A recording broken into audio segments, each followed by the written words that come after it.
Welcome back to the Football Exponential Show. I'm joined by Frank. Hi, Chika. Hi to our listeners. Good to have you back. It's been a long few days since the last Premier League game. Yeah, it's It was nice having it back this weekend. Well, let's go, the let's go. internet, Where we starting? Where we international. starting today? Nobody else but Manchester United. If you like what we are doing, please smash the like button, subscribe, drop your comments. If you want us to cover any player, any topic, any league, just put it in the comment section. Go with Manchester United. Manchester United we are beating 3 goals to nil by Manchester City. It's unfortunate that City might have been using them to prepare for the Champions League. They have City is playing, I think, on Thursday. Yeah, Forgot who just they're yeah. playing. They're Yeah, playing on Thursday. they're playing Napoli on Thursday But in Nepal in or I think in Manchester if I'm not mistaken. Is it Manchester? okay, okay, okay. How did you see the game? What are your observations from the game from both sides? Well, let's start with United. It's nothing new. I think we've seen this United performance in the last 9 months or 8 months since your guy has been there, Ruben Amorim. There's nothing new. I think they started well, but the moment Man City understood, like, you know what, if you just get the ball, we keep the ball, we outnumber them in midfield, we control the game. That's it. If you figured, just watch United. Any team that figures that out, that we can just keep the ball, put numbers in midfield, one, two, or three guys there, is game over. They have no response to it, and I feel from there, it's after the first goal, Man City looked in control from then on. Like Erling Haaland was amazing. I think Doku had that's probably Best one of games. Doku's best Yeah, games in the yeah, Man City yeah. shirt in a long time. Doku was really sharp today. I like this combination with Haaland. But with United, it's still the same issues. There's no control in midfield. Their pressing is not as it should be yet. Defensively, because if you're playing with five defenders in the back line, you shouldn't be getting outnumbered in that on that side of the pitch. But it's still like a guy like Foden still manages to just walk in and finish it again, scoring with a header. Mm-hmm. It's not good enough. But again, like I don't want to be too over the top because I think United. We've seen these performances too many times now, and it's still the same players playing in the wrong position. Any manager that can manage to make Bruno Fernandes, who's one of the more impactful players in the final third, make him just neutralize him as an attacking threat. Mm-hmm. That takes a lot of doing, and I think Amorim has succeeded in doing that. I think Bremer had some flashes of Yeah. brilliance here and there, but nothing excellent. Dalo, I think I was disappointed with Dalo. I think Dalo, there were a few times he could have really, really gone at Man City's backline. But overall, I just think they were just not good. And when they make the song they made in the second half, taking off Euro, I understand. I don't know what his fitness is like, but taking off Euro and I think Euro they took off Euro and Maguire came on. And when City were playing how they were playing, they sat a bit deeper to counter attack. And you see this the second goal. I don't know if you've seen that image where every United are all in their on Man City's half. El Haaland is just on the other side. They just play the ball for the counter attack, and it makes it 2-0. And from there, it's just an easy game Who from gave that City. assist? Was it Rangers? Uh, Oh, check it. Silva. Another Oh, player Silva had a good game as well. But and even at that point, I think Rangers missed another decent chance. El Haaland was unlucky not to get a hat trick. So I think line almost in the end flatters United, but again, it's just what it is. But I think City were very good today. I think that was a very good City performance from start to finish. the the topic should be Manchester United have no legs in midfield, outrun, outnumbered, outclassed in central midfield. I don't know because if you look at so many, that's the basics of I would say Italian football, but in the Premiership, so many slightly above average managers. The first thing they always do, not every manager, but so many of them who have at least been a little bit successful in the Premier League. When I mean success, I don't mean titles. They always start building from the back. They take Yeah. one season, 2 seasons, build the back, build the defense. The attack is the final puzzle for them.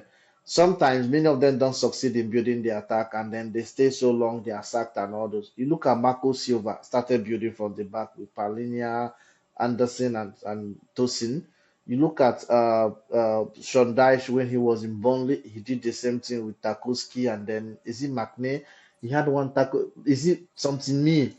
So to me, the Ben central Bemi, yeah, he Me, started yeah. started building from the back. You look at my friend David Moyes, the same thing. Mm. It's just recently he's trying to look at how Grealish has changed their attacking offensive play.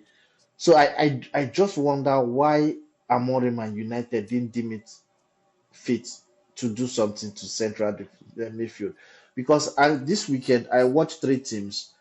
The Yeah. two the two teams have the same problem. I looked at West Ham's lineup. I saw Sushek together with. Mm-hmm. I just said this is a problem. Yeah. Yeah, because I don't care when I. This is not because I'm a Chelsea fan, right? It's not really. But looking back now, when Chelsea offered them Drewsbury Hall and 40 million, for example, Yeah. for Mohamed Kudus. If you Yeah. look at what they did with the 60 million, if I was them, I would have taken that deal if Drewsbury Hall was ready to come to West Ham. Because he could have given me somebody who's going to, for now, for the first season, to play in deep midfield, to partner one of Suchek or whoever it is, because the two of them have no legs. They have too many young stars. You look at them, you look at the second team that is struggling, but I don't really think it's their midfield. But it's just that the defense is not all that bad. I watched their game today again, and I found that the defense is not all that bad. But the problem they have is that the attack and the midfield don't absorb any pressure. The teams just go straight to the defenses. Wolverhampton Wanderers, Wolves. If you look at Yeah. them very well, That's every time it's just the defense. There's no how the defense will not crumble. Look at United. I still wonder why they didn't go for Douglas Lewis.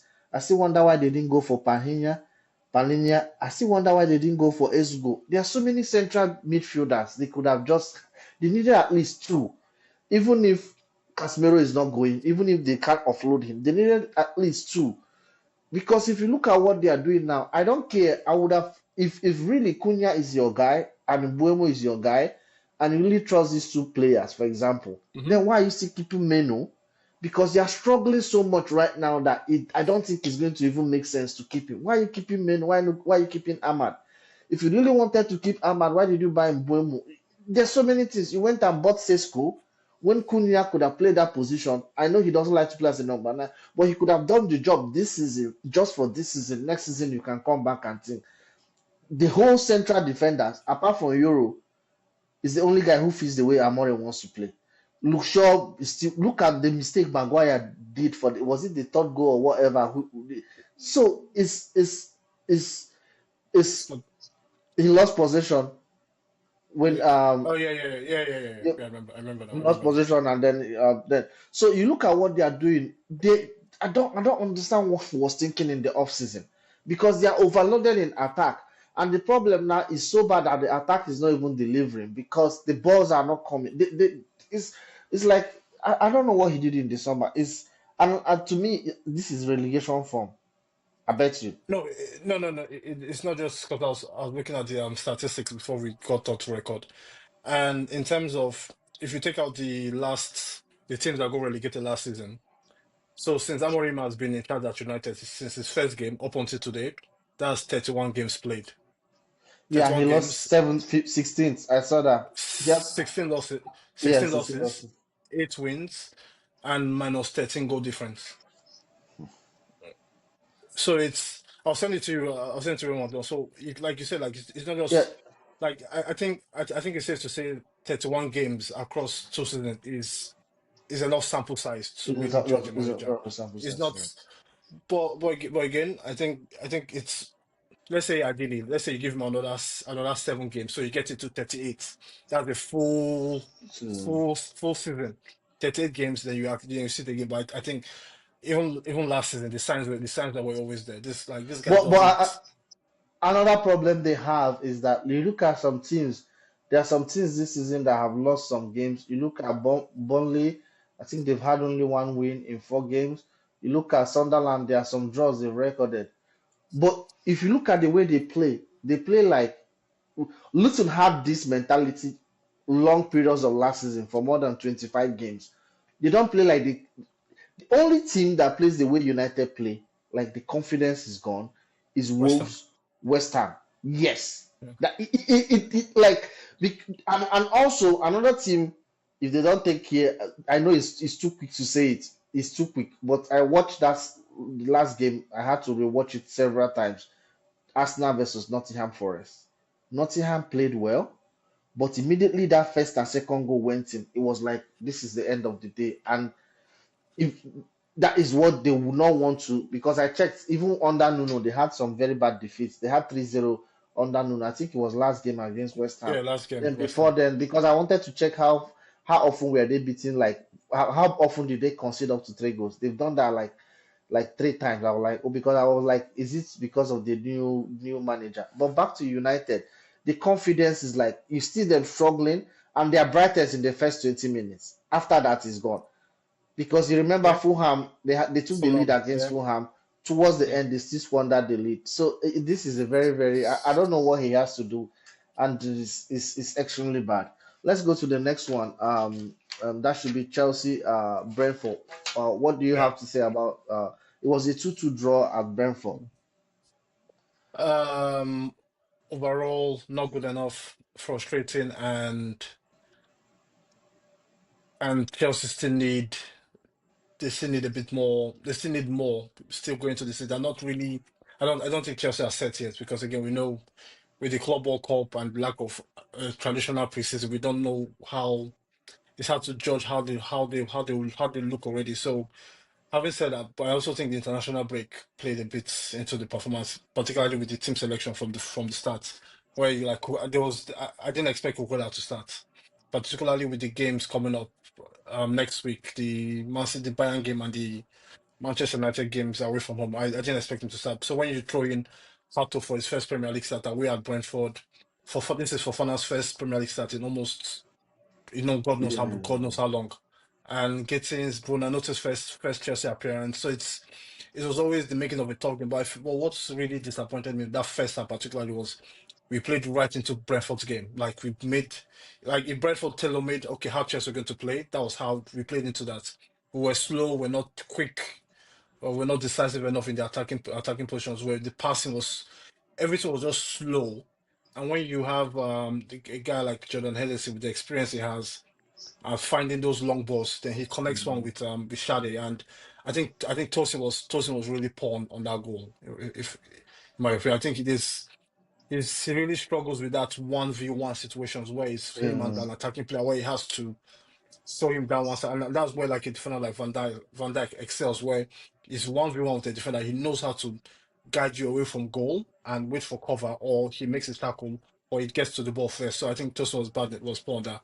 But Chelsea made changes at halftime. I think it was 3 changes at halftime, and they looked they slowly started going, and Kopama came off the bench, and with again like it just shows everyone like how much of it's just a reminder of how good of a player he is because it's almost forgotten a bit like in particular in the Premier League we've not really seen him eh, perform well in the Premier League consistent or even particularly this year. But it was a very good goal to bring it to 1-1, and we created more chances. We looked good. Then Caicedo, the brilliant Caicedo's goal to make it 2-1. yeah. First of But all, I will say congratulations to Brentford, although it was a 2-2 draw. But I'll say congratulations to them because they played a good game. Statistically, after watching the game, I checked the stats. You won't believe what I saw. If okay, this game was more of Thomas Frank 2.0, because if you watch the way Kit Andrews sets yeah, the yeah, team, yeah, you yeah. won't believe he was a different manager. That really means that he learned well under Thomas Frank. Because I say 2.0 because he didn't have the kind of players they had in the past. Having Mbuemo, missing Wissa, and Damska missing Nogard, and then Damsgaard is a and lot. Like Damska, yeah, so yeah. many teams, so many teams. So, but they still got 2 points, like a victory to them. That night, Chelsea had 66 possession. Then Brentford had 34 possession. This is where it becomes dicey. Brentford recorded 4 shots on target. Chelsea recorded 6 shots on target. Yet Chelsea had the double amount of possession Brentford had, but Brentford had 4 shots on target, Chelsea 6 shots on target. Big chances. Chelsea, Brentford created. I keep Brentford. calling Bournemouth. Sorry, Brentford created one big chance to Chelsea's two big chance or two big chances to Chelsea's two big chances. Brentford one big chance. Expected goals. Do you realize that Brentford had a better expected goals than Chelsea? 1.43 expected goals. Chelsea 1.25 expected goals. Yeah, That yeah, means that our we overperformed our SG because Caicedo's goal you okay. won't really say it was an Cosmetics, expected yeah, goal. Yeah, yeah, Caicedo, a long distance. Then passes, Brentford had 284 passes to Chelsea's 570. That is almost double. So and they still nicked a draw. Is a massive result for him.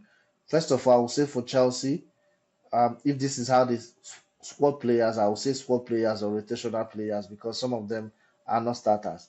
If this is how they continue to play, then Chelsea has is going to have a very long season. This is because unlike last season where Palmer was always fresh, where Caicedo was always fresh, where Levi Colwill was always fresh for the Premier League, it's not going to happen this season. It's a must. Palmer is going to be rested. Caicedo is going to be rested. So many of the first team players are going to be rested. So yeah, these squad yeah. players have no option but to play.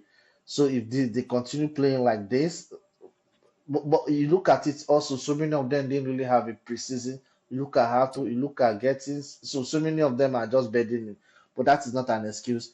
Those struggles in 1v1 is awful. Then my last message, or second to the last message, is for Gittins.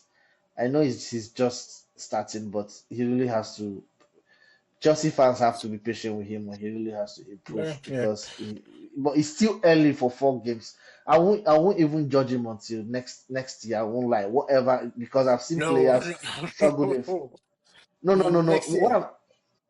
No, yeah, No, no, but no, you no, can't buy him no. 50. You can't buy him 58 pounds and discard him No, immediately. no, no, no, no. Okay, okay, okay, okay, okay, okay, okay. But you I think understand what I'm I, trying to say? yeah, yeah. Because look Okay, at how they look at. Let me give you an example. I saw Chelsea fans saying talking about non Madueke.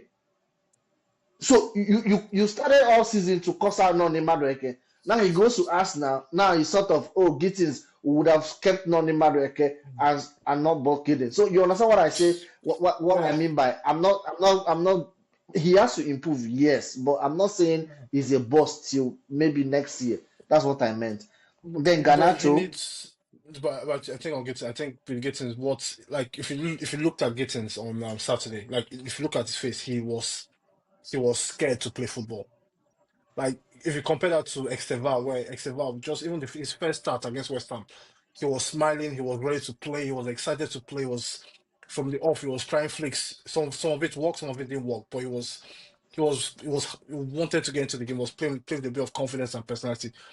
But with Gittins, it's the opposite of that, where he looks scared to get on the ball. He doesn't quite know what to do yet. But I think we obviously he needs time. But I think at the same time, with on that position between him and Garnacho, there's a fight there that if it's either you get ready for that fight or you sit on the bench to either of the two of them. So yeah, it's as simple as that. yeah, Garnacho was bright. He had only 6 touches. His stats is so good. He had only 6 touches when he came on, and 3 of those 6 touches were in the opposition box. Yeah, he was sharp. He was Today, sharp. yeah, he was sharp, and then he Um, recorded. He created one chance, but he was at fault for the goal scored by Brentford. Go back and watch that goal. no, I know, He, but I won't. And yeah, I think it will look he that could way, have but I think marked. He could have well, marked the Carvalho better than he did. Uh, just yeah, going forward, Chelsea. yeah, you're not wrong on that, but I feel as a defensive unit that whole situation because even if the corner kicks, throw-ins. Chelsea will always fail to get first contact whenever Brentford put the ball in the box. Yeah, yeah, yeah, yeah, yeah, yeah. So again, I don't just I won't say that, but I And it's also so and feel it's so and it's so bad when you have two tall central defenders. You have, I think they are more, they should be more than 6 feet. They both of them. yes, both Tosin, of them should go over 6 feet. But yeah, but the problem is when you have you have two tall centre backs, but Brentford then send three centre backs forward. There are three centre backs Oh, for oh, they yeah, have. yeah, yeah, yeah, yeah. When Pinnock, what's his name? Thiago, what's the striker? Thiago Thiago. Santos. I don't So know. I just call him Thiago. Yeah, I don't Thiago. know. No, I think Thiago put in that was a proper Premier League centre forward play against one of the big boys. Like he held up the ball well. He caused a lot of troubles on the counter attack. But again, I think with Chelsea, it's still early. A lot of teams are still getting their way. But I think it was important not to lose. But it's also disappointing not to have seen out the win when we got that second goal. But it is what it is. We move. But on paper, even though they've dropped points, except they really want to, unless the aspiration is to win the title, Yeah. which my mind is not in winning the title for Chelsea. No, it is for me though. I No, feel like it's it's not. It's it's not. there. I'm more focused on in the cup competitions, Champions League. I'll be more disappointed in the. I'm not really. The league is just. I don't feel we are ready this season. But back to what I was trying to say. If you look at where they've dropped points, they dropped points against Crystal Palace, even though it was at home, and they dropped points at Brentford. There are some teams when you visit them. There are some teams when you go away to play them. I'm not saying you are ready to drop points, but you can still drop points away in their stadium and still qualify for the top four. Newcastle, Fulham, Bournemouth, Brentford. These are Everton. highly very Everton. These are very very physical sides, and Yeah, so Everton. Like, see, even looking at United, I think there's some places historically for Chelsea, like you know what, even if it's a point, just take it and go. It's never nice in those stadiums, and I feel Brentford in a way has become one of those teams. But I think I'll look at the positives. Kopama is back. I and hope Palmer had a very good game. Like oh yeah, I yeah, don't yeah, think yeah. I've seen Palmer play this way in maybe this year. He had, even if he came in the second half, but he Oh missed a chance also. But he made a big difference. He made yeah, a very yeah, big exactly. difference. Yeah, And he did. also, if you look very, very well, Reece James has taken his game to another new level, especially in playing in central midfield. Yeah, Because you look at sometimes if Chelsea want to maintain, let me give you an example of what I'm trying to say. It's rare you are ahead, one goal ahead, or you want to seal the game, you bring a right-sided defender. Most of the time they bring central midfielders or they bring defensive midfielders. But you see, yeah. whenever James comes in, I think it's because of the passes that he's able to play very, very fast passes immediately. But you see the confidence he brings in. If you even watch some of the Europa, the Conference League, even if it was Conference Conference League League, you games. saw how when he comes in, he changes the game. Okay, He's that's very like with James. Just touch on it. Like he's very. I think he's a very clever player. So and he's also very assured with possession of the ball. So he always finds and makes the right pass at the right time. Unlike there are some players that look, they always tend to give it away. But I think he really gives away the ball cheaply. But again, having said that, I think he should have done better at not conceding that last throw in that led to the goal. But again, that's just to be over analytical. But again, I think it is what it is. It is what it is. okay. That should be all for us. Join us next time. Thanks, Okay. Frank. Have a good one. Thank you, Chica. Have a good one. Bye, sir.